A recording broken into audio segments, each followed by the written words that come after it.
Nah, pada kesempatan kali ini aku ingin membicarakan mengenai kebudayaan Jawa dalam bentuk mitos menurut sudut pandang teori ketidaksadaran sosial atau kolektif dari Gustav Jung.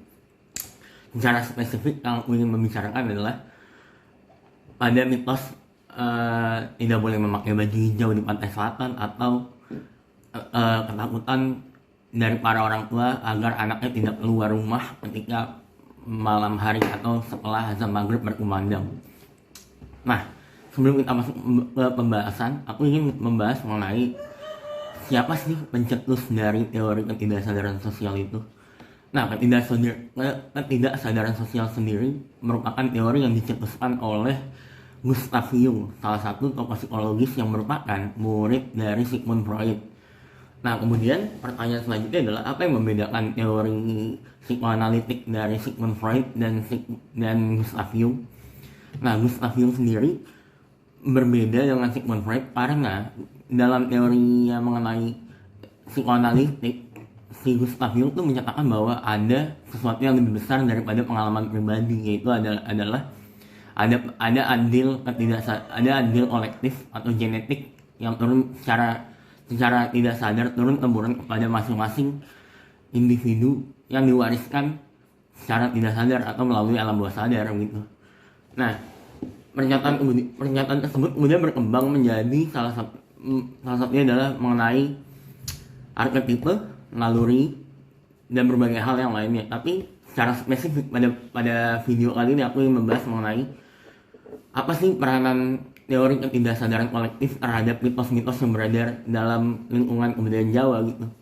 Nah, kebudayaan Jawa sendiri yang tadi aku udah sebutin tadi mempunyai mitos, salah satunya adalah jangan ke pantai selatan menggunakan baju hijau atau baju biru gitu.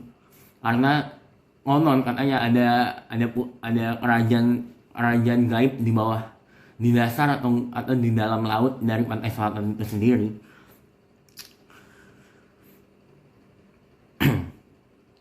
Nah, kayak tadi aku udah bilang gitu, ketidaksadaran sosial atau kolektif yang dikemukakan oleh Gustav Jung bertanggung jawab atas sejumlah keyakinan dan naluri gitu. Ada menyangkut spiritualitas, kecenderungan perilaku seksual, atau bahkan dorongan naluri hidup atau mati. Nah, kayak tadi aku udah bilang, kan kita akan membicarakan mengenai salah satunya adalah jangan ke pantai selatan dengan menggunakan baju hijau. Kan karena dipercayai adanya kerajaan goib di dalam laut tersebut itu. Nah, kan itu maksudnya mitos tersebut tidak serta-merta untuk menakut-nakuti para pengunjung pantai atau para penghuni sekitar pantai selatan itu. Tapi aku menginterpretasikan mitos tersebut sebagai bentuk untuk pencegahan kalau jangan melakukan sesuatu yang memang berbahaya gitu. Dan salah satunya adalah dengan menggunakan baju hijau, baju berwarna hijau atau pakaian berwarna hijau gitu. Karena ya seperti yang kita tahu, namanya pantai itu kan ada bagian di mana itu sangat dalam gitu, dan kemudian warna air pun berubah ketika kedalaman dari air wadahnya itu semakin dalam gitu. Kayak misalnya wadahnya misalnya cetek gitu, taruhlah misal 2 meter gitu. Nah, itu mungkin akan terlihat bahkan ubinnya atau warna airnya itu tidak biru gitu, melainkan lebih arah transparan. Nah, sementara berbeda halnya dengan di pantai yang kedalamannya lebih dari 2 meter gitu. Jadi ada perubahan warna karena ada zat-zat yang hidup atau hewan-hewan makhluk hidup yang hidup di dalam laut tersebut. Makanya kemudian warna dari pantai laut selatan itu sendiri berubah menjadi hijau. Dan kemudian aku rasa untuk menyebutkan mitos tersebut sebagai sebuah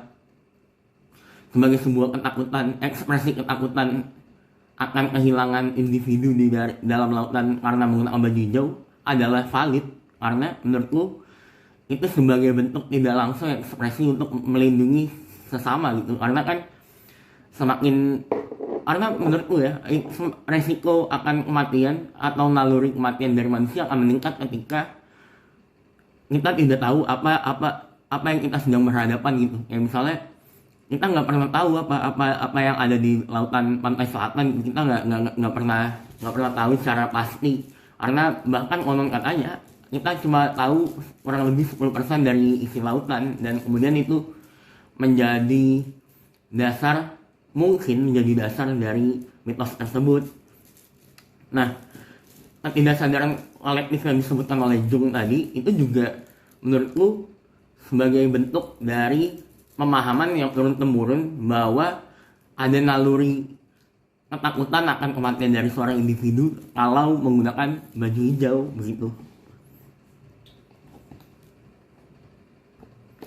Nah, selayaknya semua mitos gitu, semua mitos tuh kan beredar dari turun-temurun, dari mulut ke mulut secara oral, dan itu bukan hanya pengalaman pribadi seseorang itu, melainkan itu mungkin sebuah tragedi yang terus berulang, kemudian suatu kolektif tidak mendapatkan penjelasan saintifik yang dapat membuat mereka paham bahwa oh ini tuh ternyata ada penjelasan ilmiahnya loh, ada penjelasan bahwa misalnya kenapa jangan pakai baju hijau karena lautnya warna mirip, itu air lautnya mirip, kan nggak mungkin atas dasar kepercayaan mungkin itu dianggap sebagai tidak valid argumennya.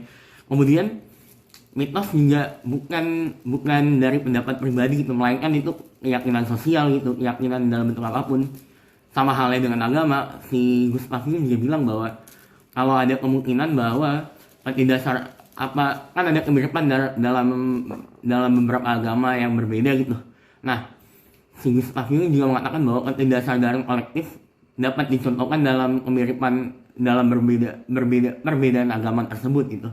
Karena ada pola yang mirip. Nah, kata kunci dari ketidaksadaran kolektif adalah ada pola yang mirip di antara pemahaman atau keyakinan sosial gitu.